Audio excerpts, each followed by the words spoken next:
What's going on, everyone? Keeks here, and Hollow Knight Silksong has been out for a few days now, and I am just absolutely loving it. Now, this is going to be just my first impression of the game after playing it for a few days. That being said, I haven't been able to put it down, so I've got a decent number of hours on it. It took me a while to get into the original Hollow Knight, but by the time I actually finished it, I did fall in love with it, and I could see exactly what the vision they were going for and how perfectly executed it was. Here in Silksong, probably because I have the foundation with Hollow Knight, I just fell right back into step, and this game has just been absolutely phenomenal for me so far. The movement system is a little different than Hollow Knight was, but I really enjoy it, and I know a lot of people are having trouble with the pogoing, but I actually find it very enjoyable, and because it isn't just bouncing up and down, it's actually got a movement system integrated into it. I think it actually adds a bit of skill, so to say, of positioning exactly where you're going to come down, because it's not going to be exactly where you jump up like it was in Hollow Knight, but I find that it flows so well from moving forward, pogoing off, and then that propels you forward in your sequence so that you just kind of keep the flow of combat going back and forth like a little dance. Overall, I like the movement a lot more, and I like that the movement abilities, a lot of them are just innate to the character here. Obviously, once you find the seals and whatever it is that gives you the special power-ups, but it's not like Hollow Knight where you have to equip certain charms and there's like 2 or 3 different charms or 2 or 3 different abilities that get you essentially the same thing, that you get all in one encompassing upgrade here, where you can run, you can move faster, you can dash up, down, sideways, whatever. So I think putting it all together has really made it more enjoyable, and it didn't make me feel like I had to trade off any movement for anything else in the game. The music and art are amazing, and I feel like I don't have to say anything more than that, because if you can see the game or hear the game, you'll know exactly what I'm talking about.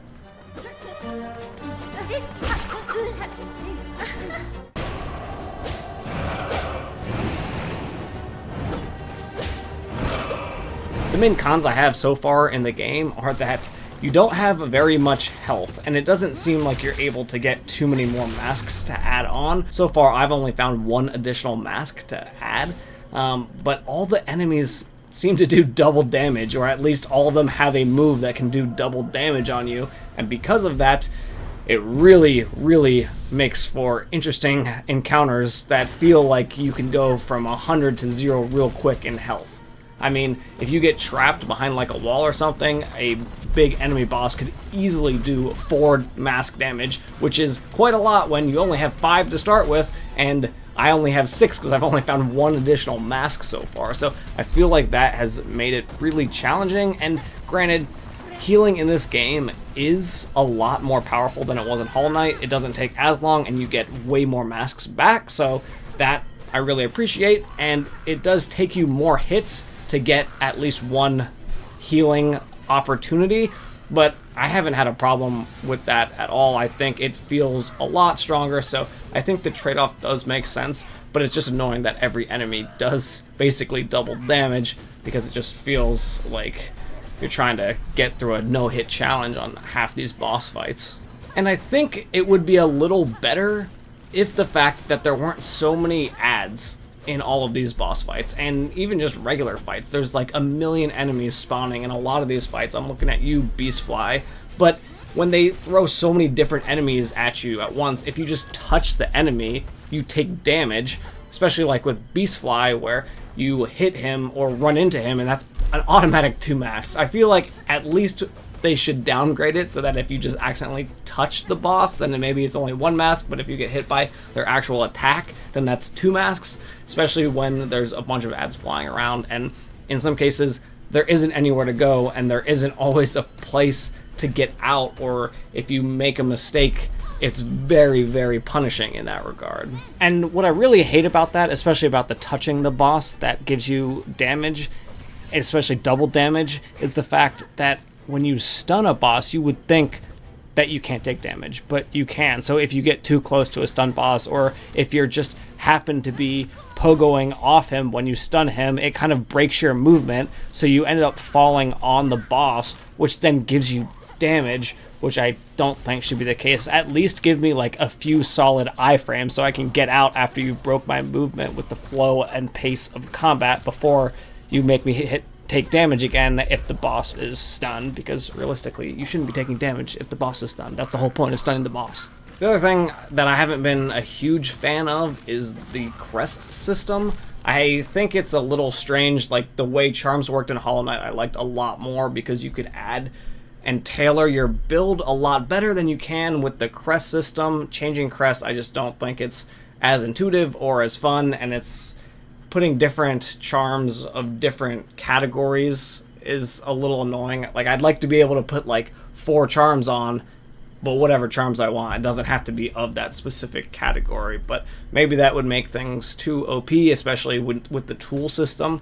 I'll admit, like, I haven't used the tool system a ton, even though it's fun and there are some great tools in there. It feels like just a little difficult sometimes for me in the heat of the moment of battle to press up and LB or RB and then get a tool out at the same time that I'm trying to also do my movement. I feel like the tool would be better if it was bound to just a button and not also one of the movement buttons, at least for me.